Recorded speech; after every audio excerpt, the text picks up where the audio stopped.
Arestadong dalawang lalaki na nagpanggap na NBI agents para mangikil sa mga negosyanteng Chinese sa Davao.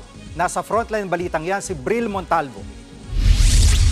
Hindi nakapalag ang lalaking yan sa mga tunay na NBI agent ng Davao Region.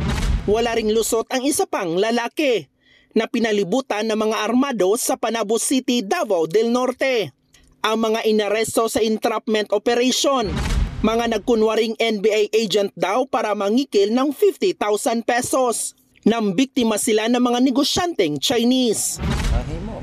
Tinatakot kasi nila kami na gumawa daw kami ng shabu sa loob ng negosyo namin at gumagawa din daw kami ng shabu factory.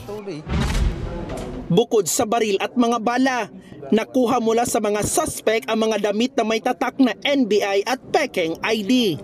Bukod sa dalawang naaresto, 4 na iba pang kasama ng mga suspect ang pinaghahanap.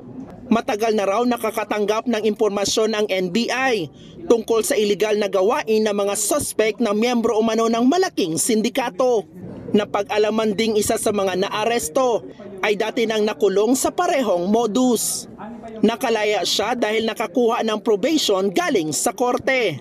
We are encouraging those mga nagbibigay ng mga legitimate na business to come to our office and file a complaint against the subject. Tikom naman ang bibig ng mga naarestong suspect. Tinutuntunan ng NBI kung saan ipinapagawa ang mga pekeng NBI uniform at ID. Mahaharap ang mga suspect sa reklamong robbery extortion, illegal possession of firearms at usurpation of authority. Nagbabalita mula sa Frontline, Bril Montalvo, News 5. Mga kapatid, Jiggy Manikad po, iba na ang may alam at may pakialam sa panahon ngayon. Para sa konkreto, kumpleto at komprehensibong balitaan sa Frontline, mag-follow at mag-subscribe sa social media pages ng News 5.